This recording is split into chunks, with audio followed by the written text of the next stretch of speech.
What do you think it would be like if you could attract in anything you wanted 10 times faster? More money, better relationships, better health.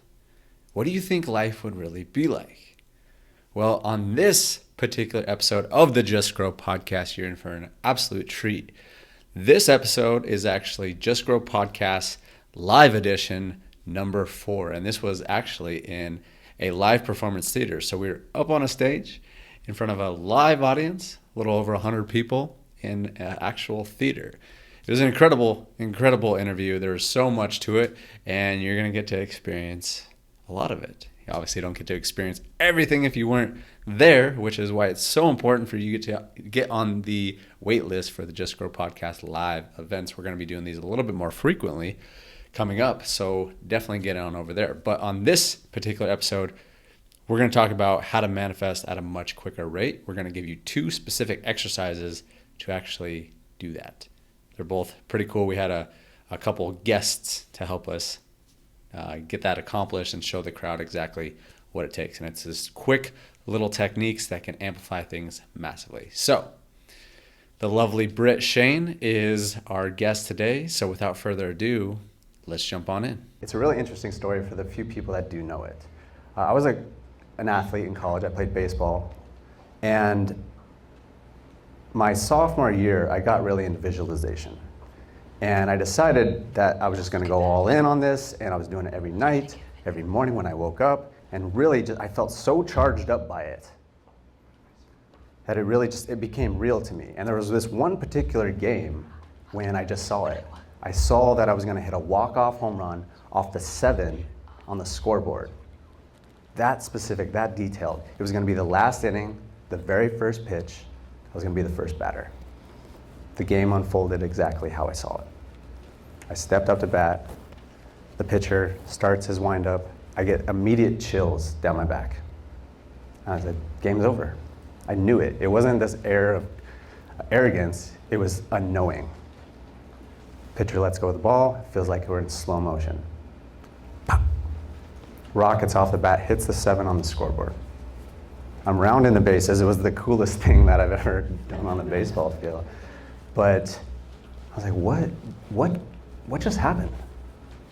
And that's what instilled my mind into visualization. And we're going to talk a lot about that. And that's why I want to preface that real quick, because of the fact that we have an amazing, beautiful guest that most people know here. And we're going to talk a lot about visualization, manifestation.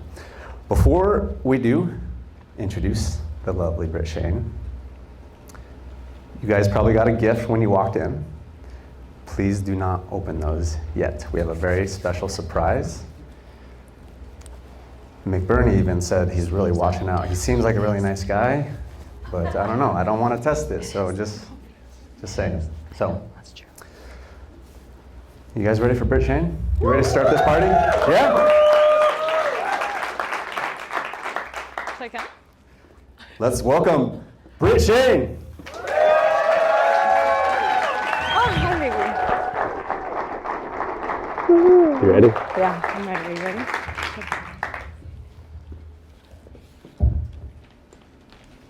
Thank you. Do you need that? It's all you. Looks important. Hi, guys. Hello. I hear Chase without even seeing him. So intergalactic warfare? Yeah, you ready? That's why we really called you here. What's up? Hi, how This is are you? amazing to be here. It's pretty crazy. So why don't we let's not waste any time. Let's not waste any time. You got some stuff to share. Yeah. Walk us through how it all started. So when Nick and I were talking about me being here, I said, I think that everybody in the room has trauma, right? And I said, if we dive into trauma, we're gonna be in trauma for a long time. So I think the point is I'm gonna wrap up how I got to where I got quickly, and then we're gonna get into the good stuff, because I'd rather talk about magic than trauma anyway. So I grew up in northern Minnesota. My parents split when I was just an infant. They met super young teenagers. They were madly in love, but 19 years old. And my mom quickly remarried a man who seemed pretty amazing and turned out to be not so amazing. So as I was thinking of a story to tell about my childhood to lead into how I got here, which is, a lot of you know me as a serial entrepreneur. I have started multiple companies and serial entrepreneur by day and magician, wizard, and spiritual healer by night.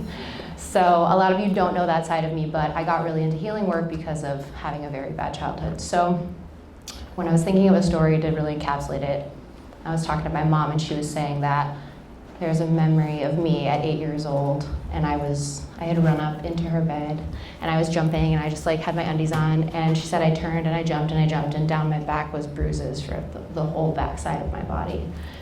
And she said she had gone to my adopted father and she said, I want a divorce, like I'm taking the kids and I'm leaving. And he was a very powerful man, lots of money.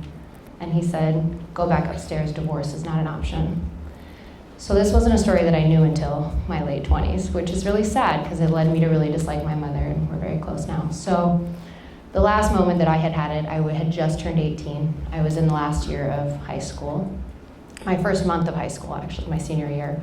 And my parents had gotten into a fight and they were screaming at each other, and my dad was launching patio furniture off the second story of our house. And I thought, and I'm going to leave now. So I moved out early, left for college. Originally wanted to be a pre-med student, but really didn't like biology. And as everyone who doesn't like college but their parents are forcing them to go, I went to communication, Right. which would transition into psychology, and then I actually dropped out my last semester. So I bumbled around a lot of my 20s and ended in Arizona, starting my first company in 2018, my second at the end of last year, and now my third and fourth this year. So it's been a crazy journey, and I think the trauma is such an integral part of my story, because without it, I wouldn't have decided that I wanted to be here to change the world. So, Right.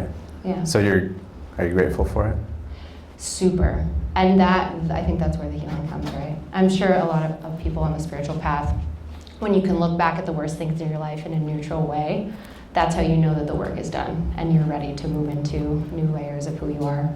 So I really have gratitude for it, which is wild, that I navigated there. It took a lot of work. It definitely wasn't easy. Right. So, yeah, continue walking us through, so you got to Arizona, starting your businesses. Yeah, I got to Arizona. A lot of you know me as being in the beauty industry, and I was always a huge nerd, so I really wanted to be a doctor. I wanted to be a surgeon, and that path, as I said, it didn't pan out for me, and my parents were like, you're crazy, like how are you gonna afford to go to med school?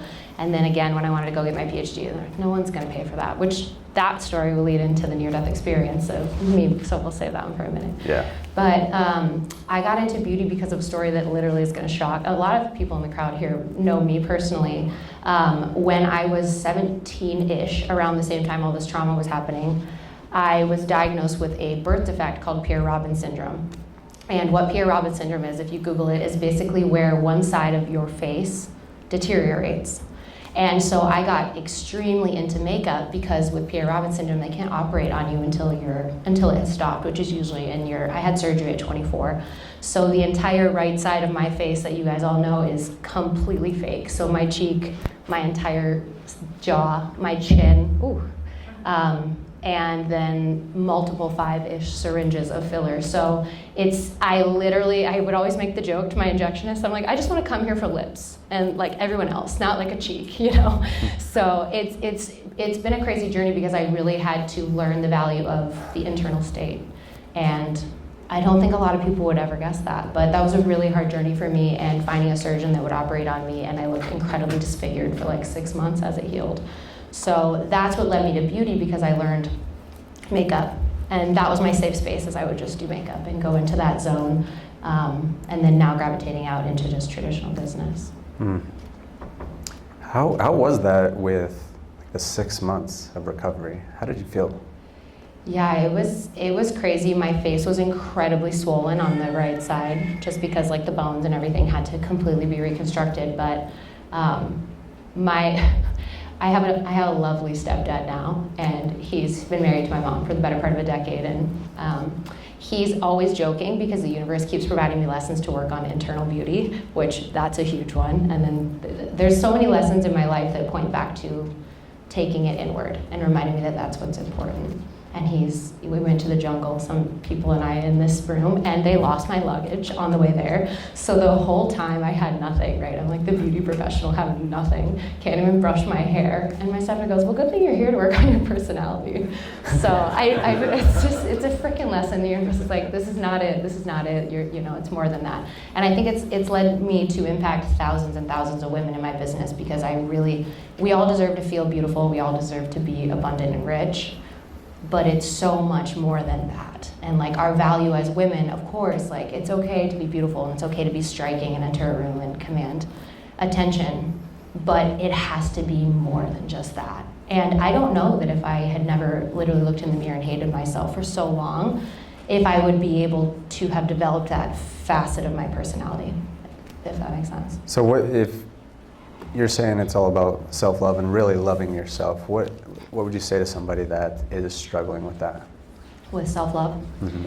I think the confirmation bias of I'm not good enough is going to permeate your life until you unravel those subconscious beliefs. So I don't think it's as easy as talk therapy. I think you really have to dive into the psyche and get to those root things. So everybody always wants to say like, love yourself, go love yourself. That's so high level. And I think for every person it's going to be a different answer. Like what leads them to their greatness, you know?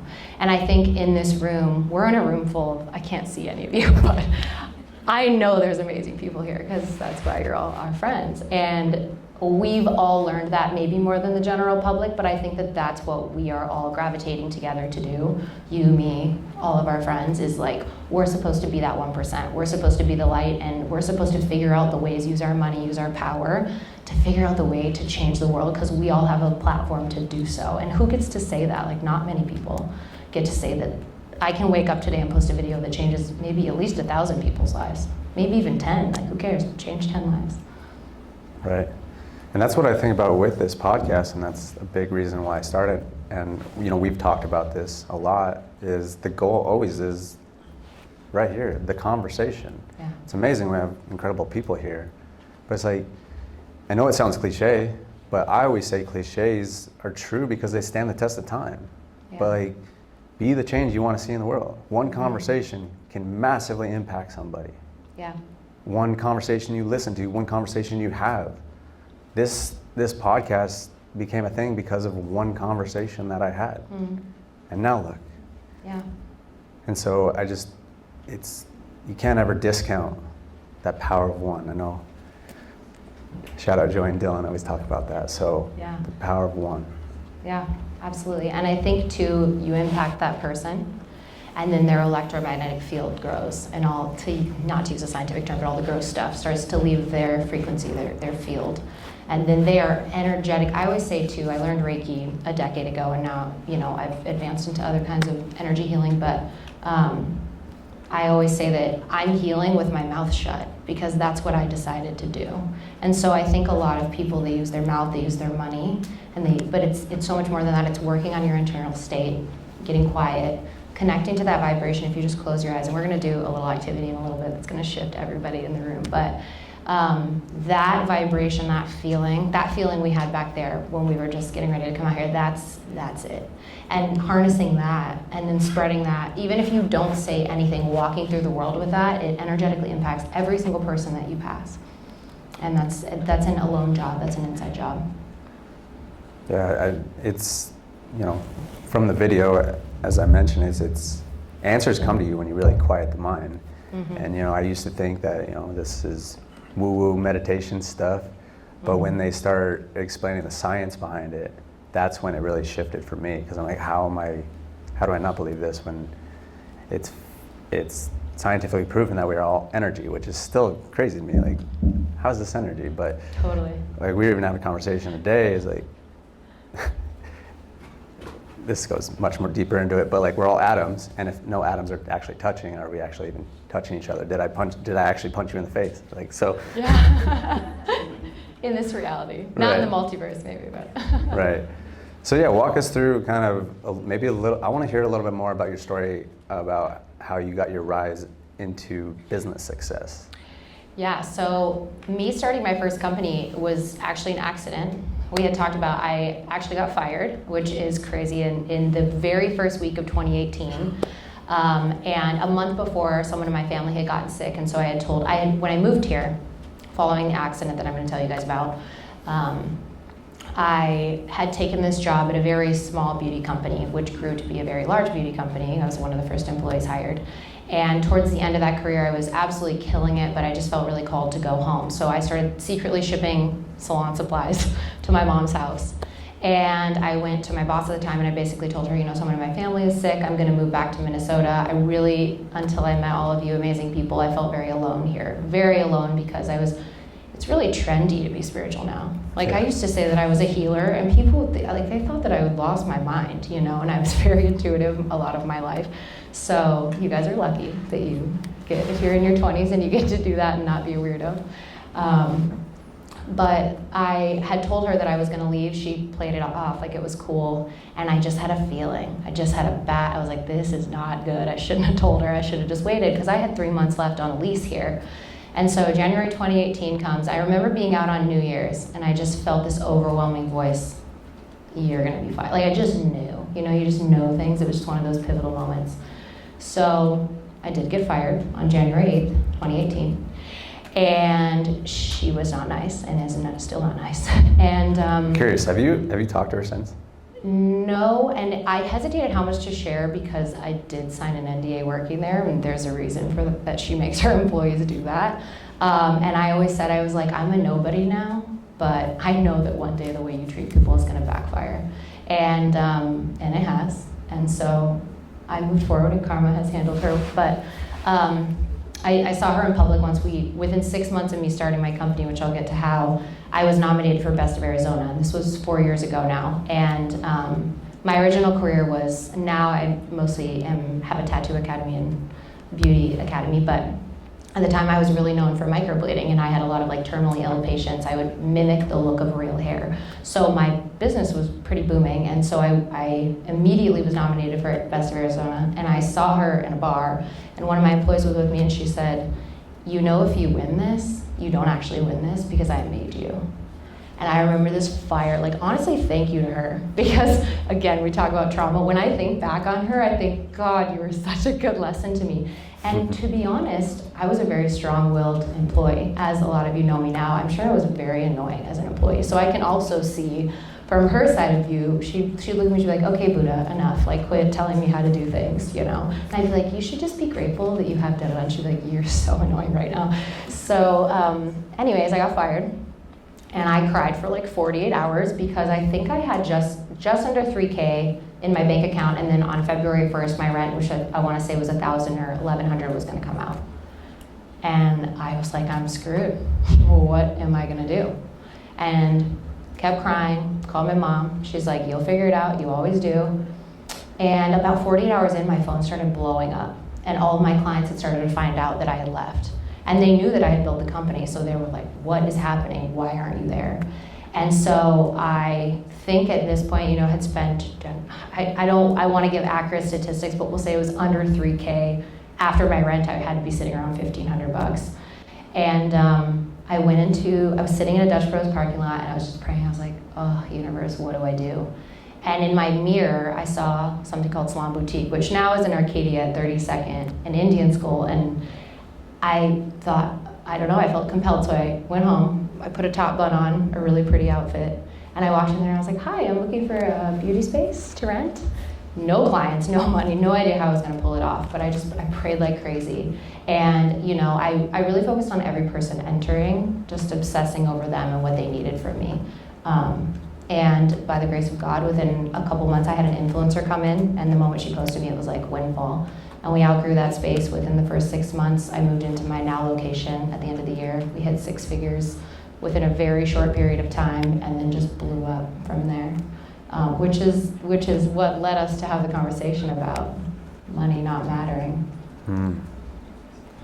If you had to say one thing that was the most important part in that whole story, what was it?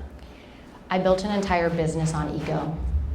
And so I shared with Nick, I was 65% to being a millionaire. And I stood in my building, and I was like, I was like aggressively broke. I always use that term. I was aggressively broke most of my life because I cut myself off from my parents, and I didn't want their money. I didn't want any part of it. So when I started making money, that was all I could focus on was the money, and I lost sight of why I'm on this earth, which is to be a healer and to teach people about manifestation and all that. I got very into it. And I was so blinded by the money that I lost sight of who I was. And so my biggest pointer is make sure you know who you are, because I built an entire business around wanting to be wanted and wanting to prove someone wrong.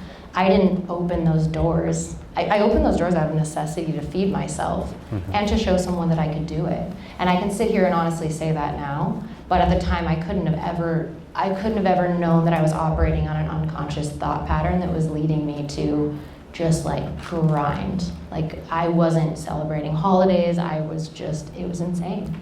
And so my advice is to do your values list. Because when I did my values list and my top 2, you take 100 values, down to 10, down to 5, down to 2, they were adventure and spirituality. And being booked out 90 days and having a staff of 11 and having multiple companies, that doesn't hit that mark, right? At all. And I'm like, that's why I'm miserable. So I think a lot of people have a lot of money, but they don't necessarily have a purpose behind that money. And so that's what I would say, is make sure that you are actually in the vein of what you want to do. Because in our friend circle especially, right, like if any of us start anything, it's going to work because we now have the support system that a lot of people don't have.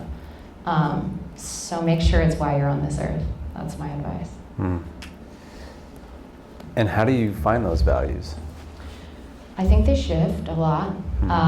There's a ton of lists online that you can look up, like the list of values, and start at 100 and try to whittle it down. It's very hard, actually. Yeah, I actually read this book, The Values Factor. Did we talk about this? I think you might have mentioned your... Dr. John DeMartini. It might be the closest book to truth there is. It explains exactly what that is, and it's interesting that you're sharing all this stuff because I resonate with a lot of it. And my values are growth, communication, relationships, experience. Here you are. Right. There's no wonder I'm so drawn to this. And when I was working other things, it's no wonder that I felt resistant towards that. So I think you're exactly right. It's so damn important to actually figure out what your values are. And until you do, you're gonna have a sense of, from my perspective, I was lost for so long because I just didn't know who I was. I didn't know what I really truly valued. I was just kind of a leaf floating in the wind. How'd you figure out what you value? I read the book. What's that easy, guys? Yeah. But it's just, it's starting to be more aware, really. Yeah. Because I've been spending so much more time with myself lately. For the first time I'm living on my own. And at first I was kind of like, oh, I don't know about this, I'm lonely. But then like, it really, really forced me to sit down with myself. And I heard this a while back and it really spoke to me. And it said, how do you get to know somebody? You spend time with them, right? But it's not spending time watching Netflix or whatever people do.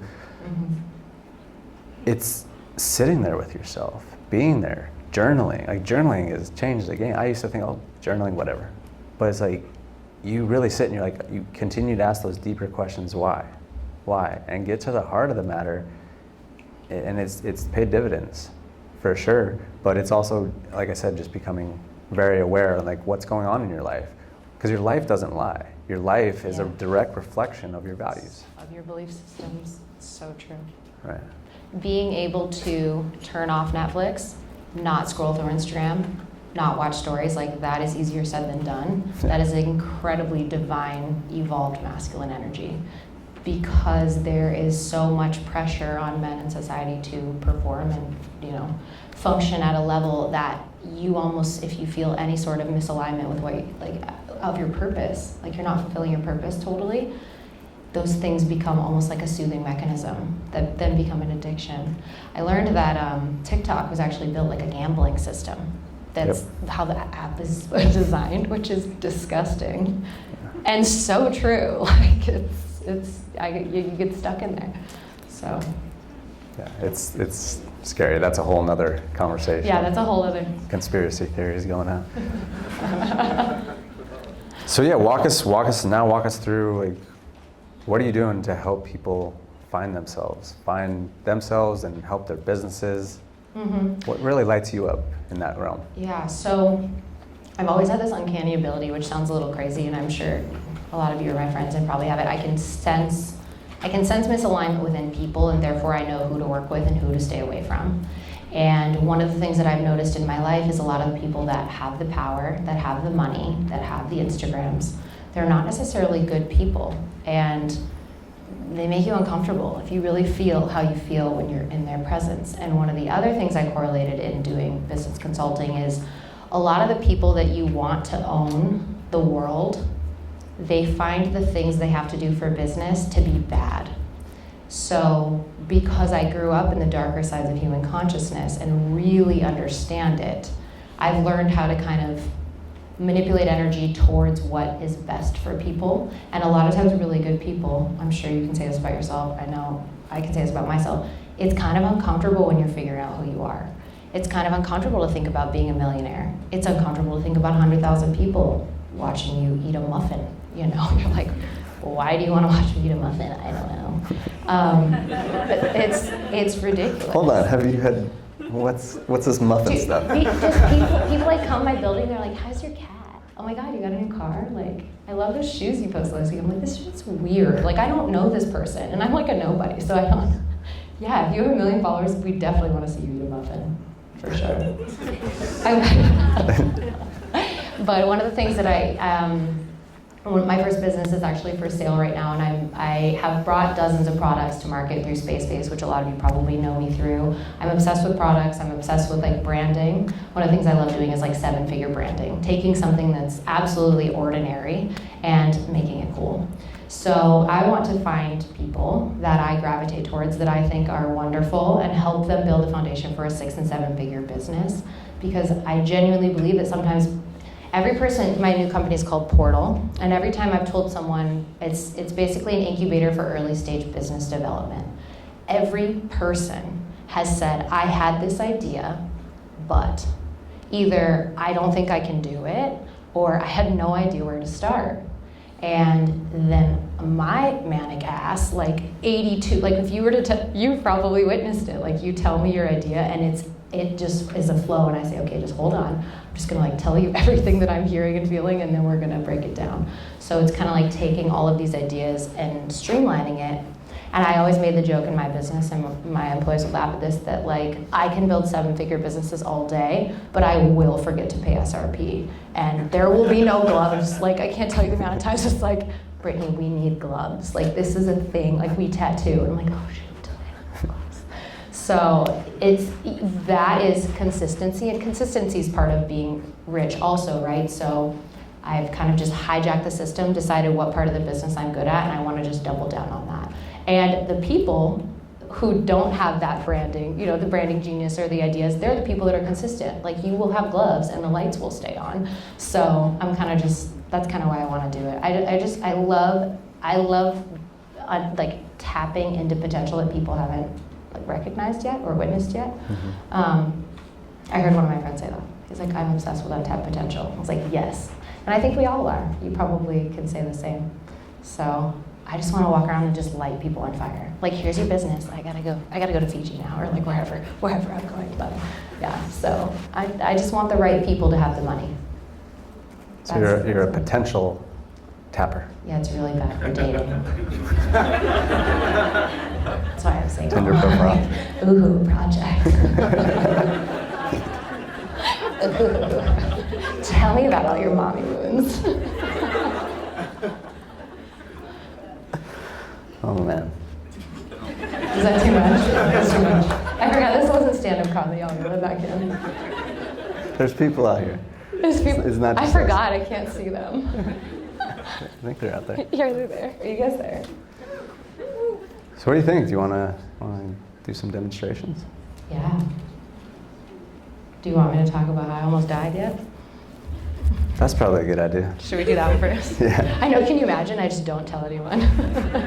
You're We're mentioning done. that. Yeah, okay, so we're gonna do a ritual that I used to overcome eons of trauma.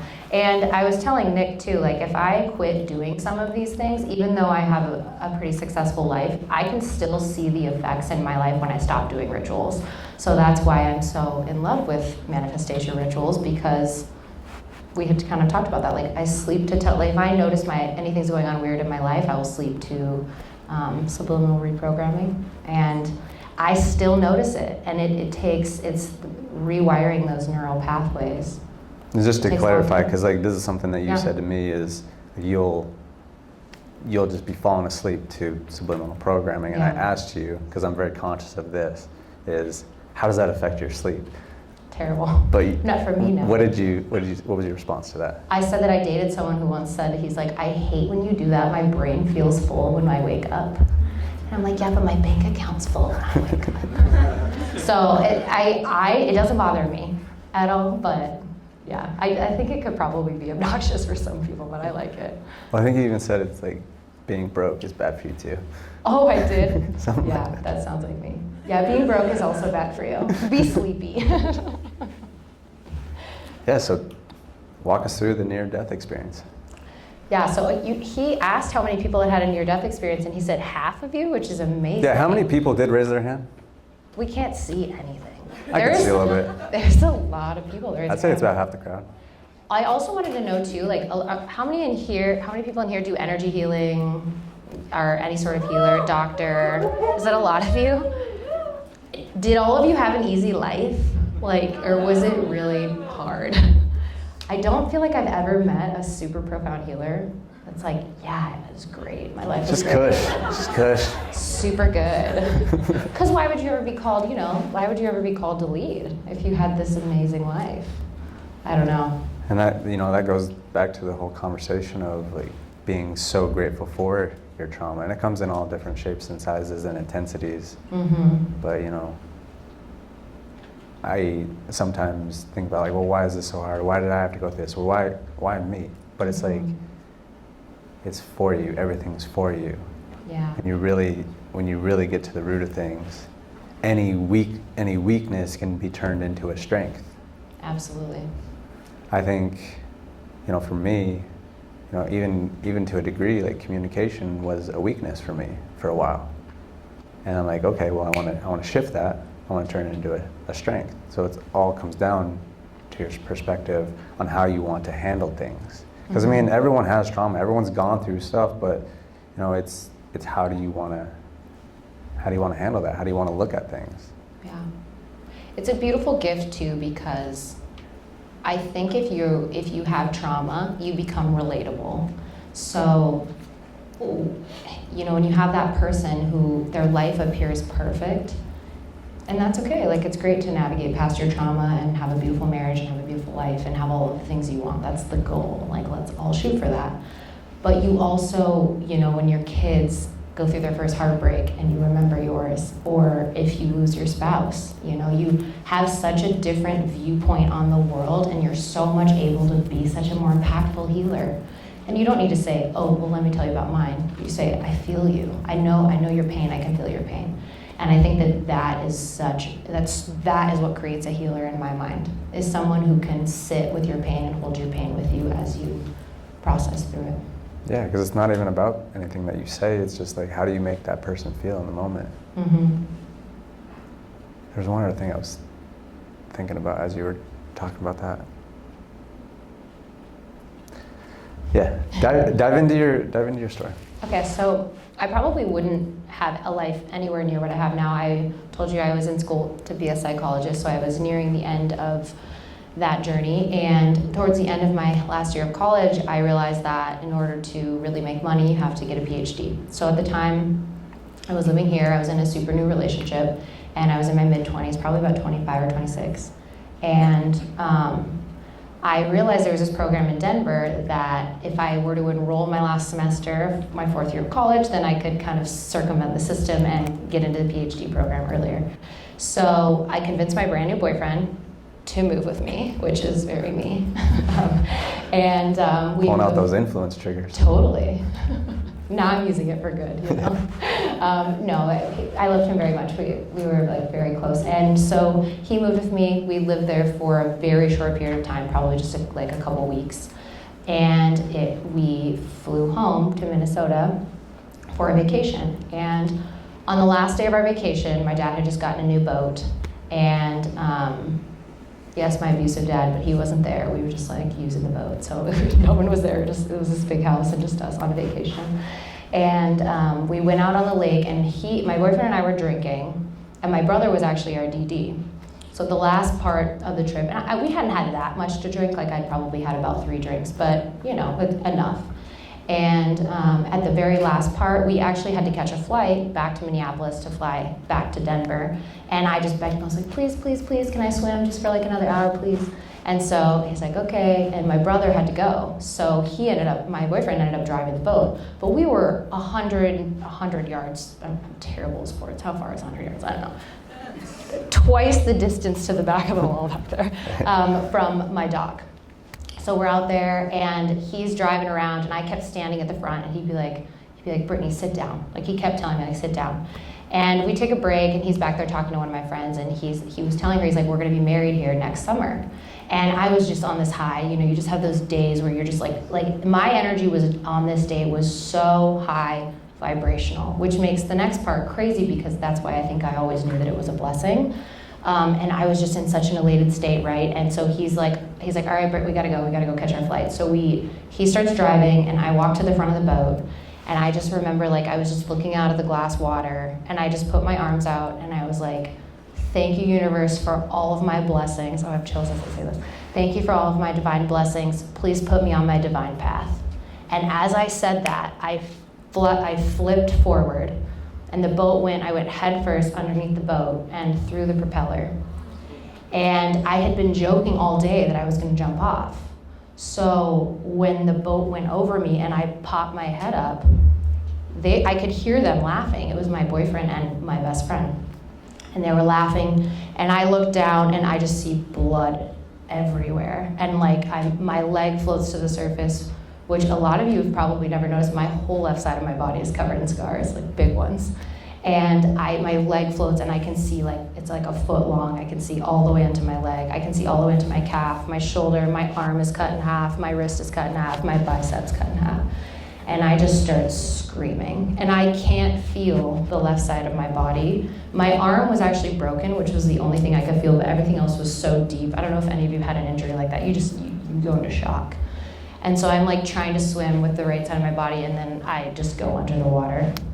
And I remember looking up, and it was very cartoony. Like, I could hear voices. It was like in and out of consciousness. And I vaguely remember him grabbing me and then swimming me back to the boat.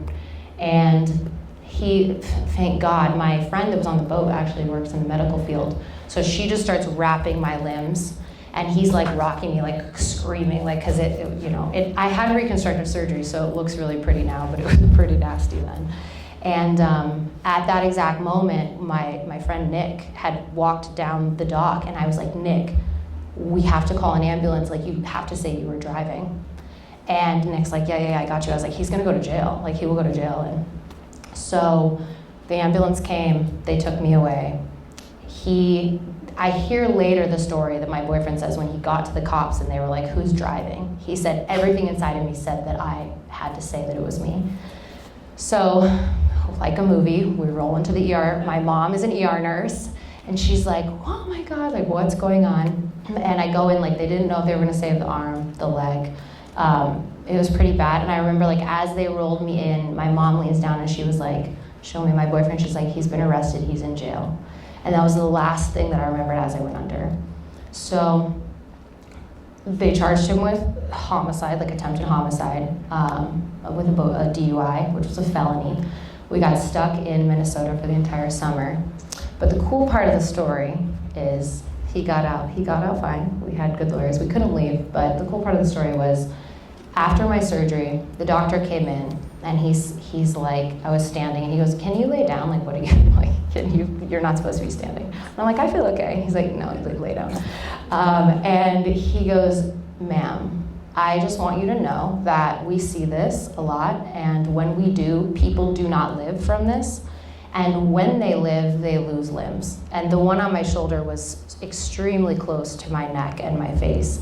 And he said, I just want you to know that when we got to your thigh to fix it, when I pulled the leg open, we could see your femoral artery beating. And he said it was a piece of cellophane wrap from being punctured. And if it had been punctured, you don't live from that. You die in 90 seconds. He's like, you would have been dead in the water before your body was pulled out. And he said, I called in all of the medical students, anyone on staff that wasn't working, because we don't get to see what we saw on your body. He goes, I don't know who you are or what you're doing with your life, but please go make it matter.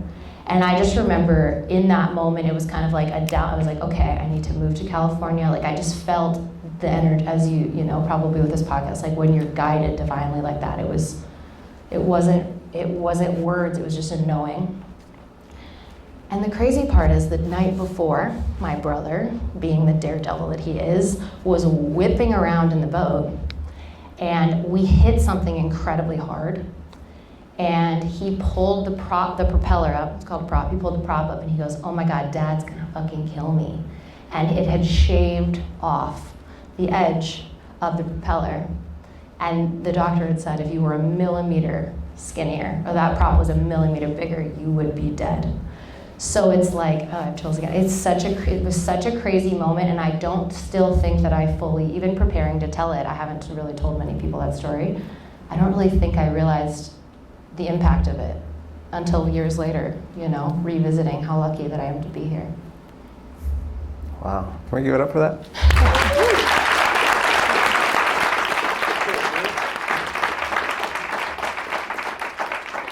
Wow. I didn't even understand the depth of that. But I think what's really cool, what I got from that is just what the doctor said is like, I don't know who you are, but there's something with you. Go make it happen. Mm-hmm. And I just want to applaud you and acknowledge you because you're doing that. Yeah, I'm trying. That's all we can do. Do our best. Yeah. Wow. Thank you for sharing that. You're welcome. What a story. Yeah. Makes my scar feel like a wimp. Emotional scars, though, Yeah. Emotional scars is just as bad, Yeah. I kind of needed that I needed that level of wake-up call. Yeah? Mm. So, how quickly did you realize that you're like, I needed this? All I knew was that I needed to go to California. That was it. For some reason, that was just like the first. And that moving to California was how I got on the path that I'm on now, because I realized some things that I'm now doing in my industry, and that led me to aesthetic school, which led me to start my business. And it was just, that was something I actually was like, Spirit was telling me to share today too, was that if you're at point A and you're trying to get to point F, point C might not look anything like point F, right? Like point A might be boating accident, point F might be a spiritual teacher, but point B was a beauty company. It's like ding, ding, ding. Like the universe will, like a what's it called? Pinball. It will find the path of least resistance to get you to point F. And so I think sometimes people get stuck at point C or D and they don't do the next one, right? Like we're guided step by step by step, and the universe will find the path of least resistance to bring you your desires. So for me, it was boating accident, beauty company, whatever, spiritual teacher. So is that? Yeah, Yeah. I mean, that's a really interesting way to look at everything happens for you. Yeah. Right? Yeah. And that's why I find it so crazy. I have this conversation a lot. It's like how it's so interesting on how I even got to Arizona. Mm-hmm. All these little micro nuances, conversation here, someone pushing for something here, and then all of a sudden you're here, and then you meet this person. It's just like, how could this possibly not be divine, where these things are meant to happen? Even the worst things, boating accident, being fired. Mm-hmm. And I remember even having this conversation with somebody on the podcast a while back, as like, you look back at those moments and you're grateful, right? Mm-hmm. You sit back and so it serves you when you are grateful. But in that moment, like when you were in that moment, You weren't grateful for it right then and there, right?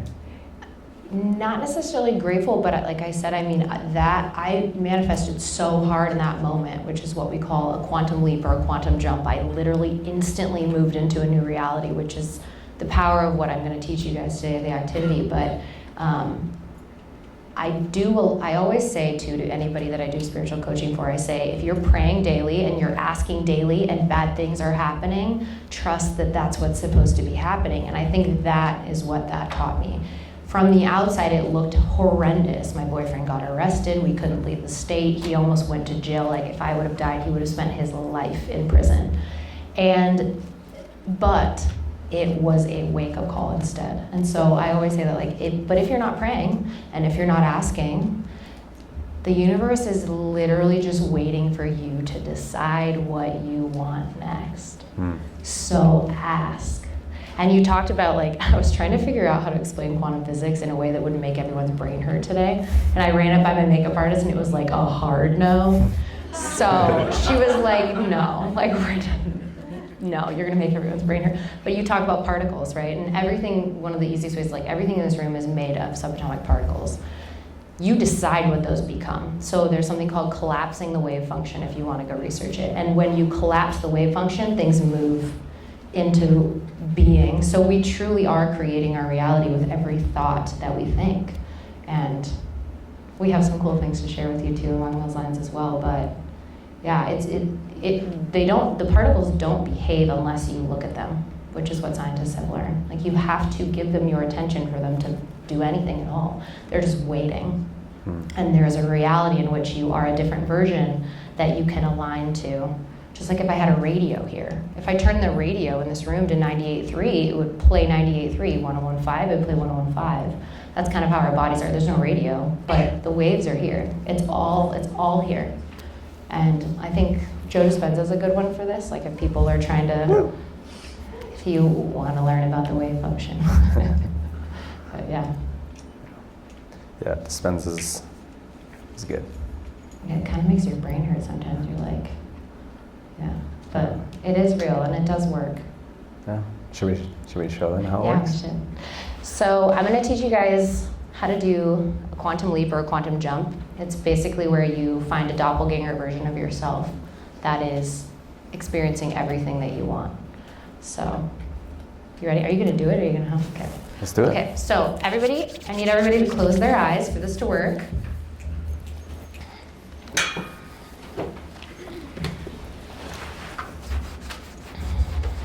Okay, we're going to take a deep breath in and out.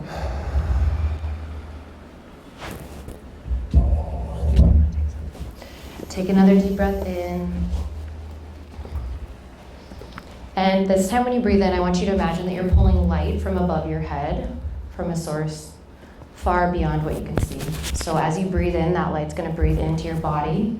And as you breathe out, I want you to push it out through your heart into the room so that everyone can benefit from it.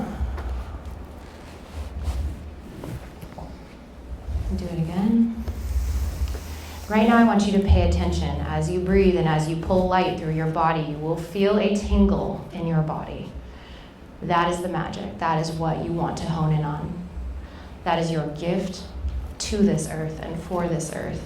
And the louder you make that feeling during the next steps, the more effective this will be. So now I want you to go to a place that is the most beautiful place that you can think of. It could be a beach, it could be a forest, it could be a mountain. Anywhere that you think is absolutely stunning and feels like you're called there. When you get there, I want you to find a cozy seat and get comfortable.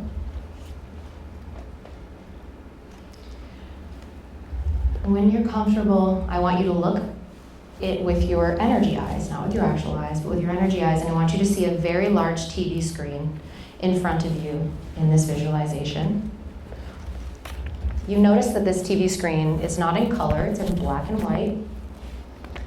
And as you're looking at it, you start to see black and white images of the life that you're currently living. And try to make this something that you would like to change. So think of the hardship you're going through right now.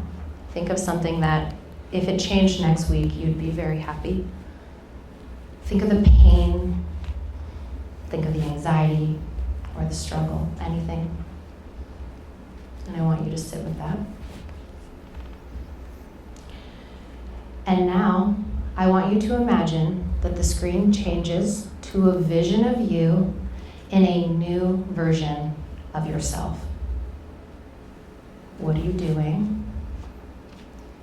What are you experiencing? And with as much emotion, joy, and excitement as you can, I want you to smell the air, feel your clothes on your body, feel how excited you are. See yourself happy. And as you look at this version of yourself, what is that person like? Observe them. How do they behave? I want you to tilt your head back in this vision, and I want you to just feel warmth covering your body. And I want you to feel yourself happy, because that's what's important. Feel how your body is electric right now. This is manifesting. And finally, before I bring you back, I want you to look at this version of yourself. And I want you to ask them if they have a message for you on what you can do next to get closer to this version of yourself.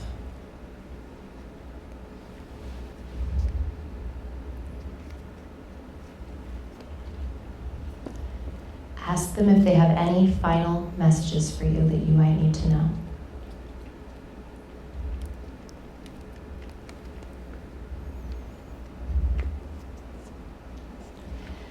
And now, I want you to imagine that there's a tube that goes from the center of your body and it connects to the screen. And I want you to imagine all of that light and energy and joy and excitement and manifestation flowing through that tube and into your body. And right now, say to yourself inside of your head, and so it is. And even if I'm scared right now, I ask my spirit guides for this anyway, because when I have this, I'm going to do good with it. And so it is. And you can open your eyes when you're ready.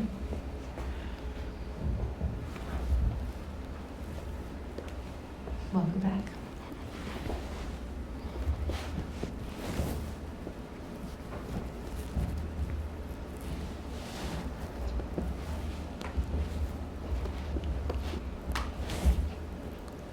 Was that powerful? Thank you. It felt like a gift. You're welcome. That's called magic. Well, the scientific version of magic, but.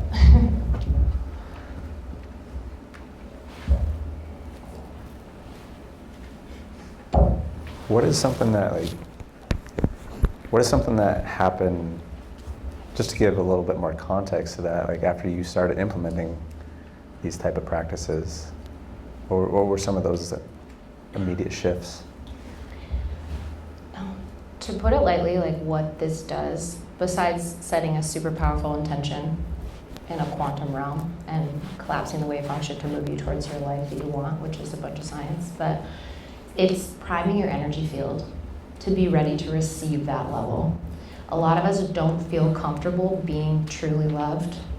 A lot of us don't feel comfortable being truly abundant. Like if you really sit with the fact, if the dream person walked in front of you right now, would you actually be able to love them back?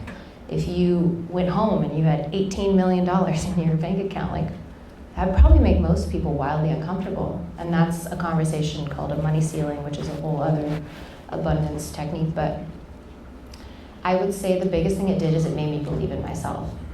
And my vision was so far-fetched at the time, but I got really comfortable with her. And I started talking to her. And it made me feel like I could be somebody. So I just started saying yes to opportunities, like much like this, right? Like it's saying yes to opportunities that move you more towards who you're trying to be. And that's really all we're doing, is we're saying, okay, this is who I'm going to be now. So the next time someone asks you, you instead of going, oh no, I can't do that, you go, oh wait, I asked for that. Cool, yeah, I'll do that. You know. So I think that that's really what it does. In a simple form, it just changes your belief in yourself, and it helps you understand what you really want. Because when you guys can probably say, like, when I asked you what you want, you probably saw something pretty quickly. So, yeah. Wow, that's powerful. Yeah. Well, we're at the 45-minute mark. Perfect. Do you want to do the other one? Do you want me to do we the have other enough one? time? Sure, I can do it. I can do it quick. Yeah, let's do it. So for me, like when I started this journey, which was a while ago now, but at the beginning it was really hard for me to meditate. That exercise is good, but I have one that's like actual tactical, so a lot of the men in here will like it, and it's a lot easier to implement than, one thing that I was supposed to tell you too is do this right before sleep, because what it does is it bypasses your ego, so you can fall asleep in this energy and it can sit with you. Because, to give an example, if you just ask for a Lamborghini, let's say, then you walk outside and you see your shitty Toyota in 12 minutes, you're like, fuck. Like you're right back in the old manifestation. Whereas if you fall asleep to the Bugatti, you know, when you wake up, you're like, yeah, I got a Bugatti, it's coming, you know. So I do feel like it's important to do those in moments, and you can do it whenever, but if you do it right before sleep, that's a super trick. So, yeah. Love that. So the next one is called the 2-cup method. It's quantum jump. It's the same concept, but it's just more tactical, so some people like it. In order to do it, though, we do need someone else to do it with you up here. We could technically take 2 people. I just don't know where the third person's going to sit. Does anybody want to volunteer to come and share what they... Saw that hand go up right over there. We can't see anything. Pat. Paul, get up here. Come on. Is Sabrina? Hi. Is anybody? Yes. Do you want to be the other person? Okay. We need another person. Can't see people up here outside. I know, you really can't see better? anything. Yeah. Do you want to help? We just have chairs. This one? Yeah, you can stay here if you want. Let's go ahead and sit here, Paul. I might actually need help. Does anybody want to like help me Oh, we got one more? facilitate this? Yeah, I have enough for 3 people. Why don't you go sit here? Yeah. So I need to hold the microphone, so does anybody want to come up here and help me with this? Yeah, my girl. Okay, so give everyone 2 cups. On the first cup, we want to write something, I'm just going to give you an example. I am broke. Okay, so your current reality that you're trying to escape, I'm sure. Whatever that is for you. So on 1 cup, I want you to write the current situation that you're experiencing.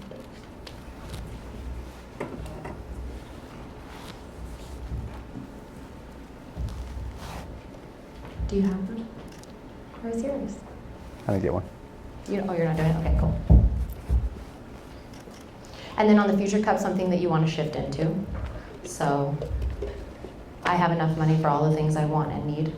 I actually did this for a loan once, and I got it within 24 hours. And then I got another one, 6-figure one, a week later. So it really works, and I only did it 1 time. So imagine if you did this every day. You'd be levitating by Christmas. Can I have the water? The water. Yeah. Okay, so some of you might have heard of a motto. Water holds very powerful properties. If you scream at water and then you freeze it, it freezes very ugly. And if you send love to water and freeze it, it looks like a beautiful crystal structure. So water is very powerful. But what we're going to do, and this might be hard to do while you're holding something else, but you can set the cup of your future on the floor, because we'll pick it up in a moment, and pour about 1 inch of water from this into there, into your present situation that we're trying to shift out. Does anybody want to share what they're shifting from? You don't have to, but are you open to it? I put heartbroken. Oh. But it was just one word to explain that. I went through a pretty good breakup 3 months ago, just the healing process and that. So. Okay. Are we shifting into meeting the love of your life, or what are we? Do you want to know the shift? No. You can share with us a minute.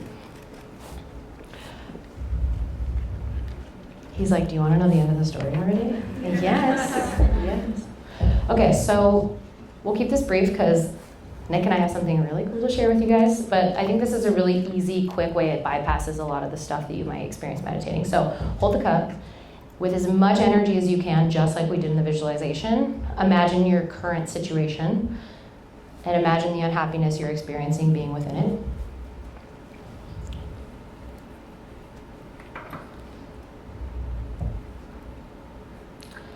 Now I want you to grab your future cup.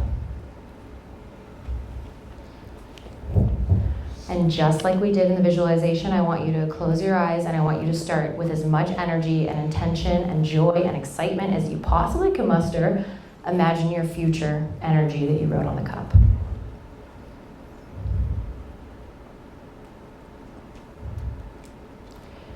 Now what we're going to do is we're going to pour the past tense cup into the future cup, and as you do, I want you to hear the water hitting the cup. Really experience that moment, the sounds, and I want you to say in your head, I am shifting into this new reality now.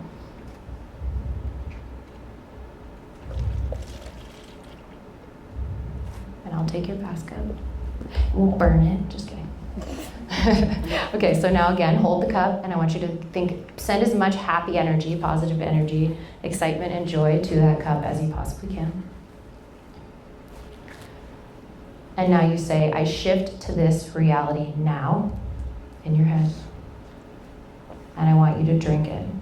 And as you drink it, you imagine yourself moving through a portal into the new life.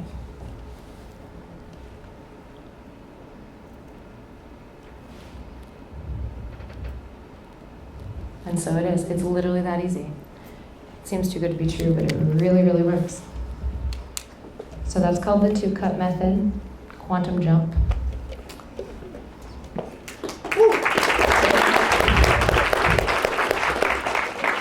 Thank you. I hope you find your wife. Don't tell me I'm still toxic. I'm just kidding.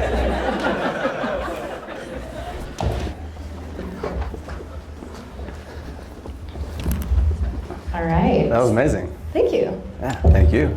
Thank you. Should we share it? Should we share? Should we share? Should we share some of Let's your share. exciting news? Let's share. So Nick has been working on something really cool, and everything we just talked about, like manifesting, the word manifesting, which is a buzzword, but it's basically like asking for what you want. It's not wishing for what you want. It's not thinking, it's not saying, I will have my dream partner in a year or a week. That puts your dream partner a year away. It's saying, I have my dream partner. I live in the life of my dreams. You have to supercharge it with emotion. Otherwise, it does not work. That's, you have to combine the emotion with the feeling, with the thought, with the visualization. So Nick, one of the reasons that this was appropriately timed and why we did this together is because the reason we've been talking about manifesting this whole time is because he's created a trick that everyone in the audience can use to rapidly shift their life. And he basically, you want to tell him Yeah. this idea? Well, I had this kind of crazy idea. Ironically, on mushrooms, of course. Fuck yeah! We love mushrooms. Grant seems happy about that. But talking about the whole visualization thing when I first came out on stage, and I'm a big proponent of visualization, but I think it can be challenging at times. And so, just as I was sharing, is one of the things that has been one of my dreams for such a long time is walking out on stage and speaking. And so it was interesting because after the first podcast party, one of my friends sent me this video of a guy that was doing a live podcast in front of a crowd of like 3,000 people, and I immediately got chills. I was like, that's exactly what I want to do. Mm-hmm. And so I started watching that every day, and it charged me up. And again, coming back to the baseball story, is that the reason that stuff happened is because every time I visualized it, it charged me up. Mm-hmm. And so I thought to myself is, how can I create something that helps charge me up more? Because we've all, with visualization, it can start feeling mundane. Can anyone relate to that? Yeah. So it's like, how can I create something that helps it become a lot more efficient and a lot more getting into that emotion.